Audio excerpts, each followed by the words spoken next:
How are you doing today?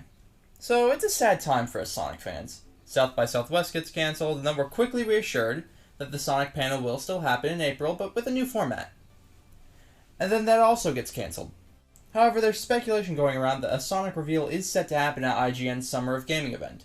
To my knowledge, there's been no official word on a reveal, but the fact that Sonic has been used in the promotional material is suspicious. If I were to hazard a guess, I would say that perhaps South by Southwest was going to end with Aaron Webber going, "We don't have a game announcement, but come to Summer of Gaming and maybe we'll have something," kind of like he did back in 2016. Now, I really want to believe that we're getting a game announcement.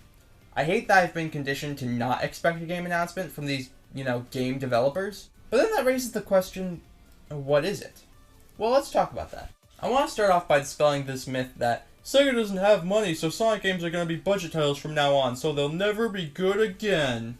Well, yes, Sega is not in a great financial position, especially compared to their former rival, Nintendo. This doesn't necessarily mean that Sonic will never be good again. Want to know how I know that? Well, look at what fans with little to no budget have made. The Sonic Infinity engine plays like a dream. Same with Sonic GT, Sonic World, and Sonic P06. Granted, that's a remake, but still. These guys have substantially less money than Sega, even in their current state, and they've made official quality stuff. But those are just fan games, and some of them only have a few levels, if any. You can't compare those. I see. So if there was an example from, say, Sega, would that convince you? Well, look no further than Sonic Adventure 2. I was surprised to learn that SA2 was a budget title, but it makes sense when you think about it. It was the last game released on a dying console. Sega was in the process of throwing in the towel and going third party. They weren't doing great financially. But they still made what I and many others consider to be the greatest Sonic game of all time. So yeah, just because a game is made on a budget doesn't necessarily decide its quality. So next time someone tells you Sonic won't be good again because they're all budget titles, just point them towards this video. No, seriously guys, please do that. I need views. My ego is so fragile. Now with that out of the way, I want to say with near 100% certainty that the next Sonic game will be a modern one. If you remember in the lead up to Mania, the Sonic social media accounts were constantly pumping out classic Sonic stuff. But recently, while they still post classic stuff, they've been posting just as much adventure and modern stuff as well. If they were to drop Mania 2 on us now, it would be out of left field, to say the least. I think if we are getting something like that, it will at least be paired with a modern game. But so, what if they did something else? Something more adventurous. The Sonic Adventure remake, the Sonic community's new favorite talking point. Never before have I seen something not only so widely demanded, but so widely expected. But do I think we're gonna get it? Maybe. I think it would make sense, as that's what everyone else seems to be doing, Mario included. And while they do seem to be posting some more adventure stuff, is it possible that after so long of almost exclusively classic stuff, we're now just looking at them paying attention to any other era more seriously than we should? But let's push that to the side. Let's say that we are absolutely getting an adventure remake. Do I think that it should be the 30th anniversary game? Maybe? Now let me explain. I love Sonic Adventure. It's in my top 5 and I ranked it very highly in my Sonic tier list video. Shameless plug, link in the icon. But do we really want a remake for such a big milestone? For me, it would depend on one key factor. Extra content. Now, when people hear this in relation to the Adventure remake, they immediately picture adding wisps and boosts in classic Sonic, and I assure you that is not what I mean. The main 6 stories and last story should remain exactly the same. But I don't think there's anything wrong with some extra content afterwards. I've got a video planned for this, so I don't want to go too in-depth, but be on the lookout for that in the following weeks. But let's also move that aside for a second. Let's say it's absolutely not the Adventure remake. Then what? Well, I honestly don't know.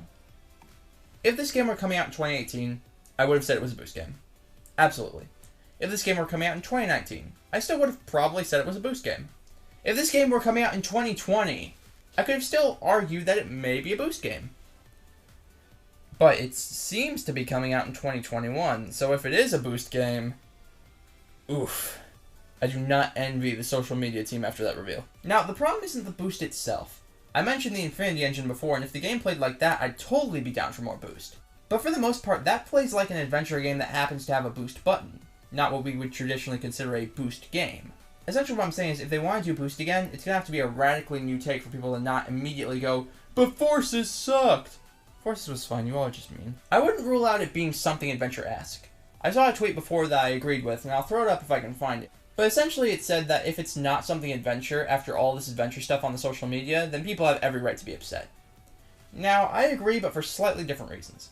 I already talked about my thoughts on the social media stuff, but honestly, we just need adventure back because we haven't had it in so long. Classic Sonic fans have gotten pretty well fed this last decade. What have adventure fans gotten since 2009? Some levels in Sonic Generations, playable Shadow and Forces, Chaos showing up for like a second? Even if that weren't my preferred era, I would still think it's overdue for some attention. So what's this next Sonic game gonna be? Well, I think it's going to be a modern Sonic game with some adventure influence. I think they realize now that the adventure fans aren't just 6 people on the SA3 fan page. I'm pretty sure it'll have a new playstyle of some sort, if not for Sonic, for someone else. Izuka said they wanted a new challenge, so that would make sense. I think we're going to see the other characters in a similar role to Forces, as they've been getting more attention lately in things like IDW, TSR, and, well, Forces. I think playable Shadow is likely, as that would basically just require them to reskin Sonic, and they know people would like it. As for the other characters, I hope they're playable, but I don't know how sure I am of their odds. What do I want, on the other hand? Well, I would want some adventure influence in there, obviously.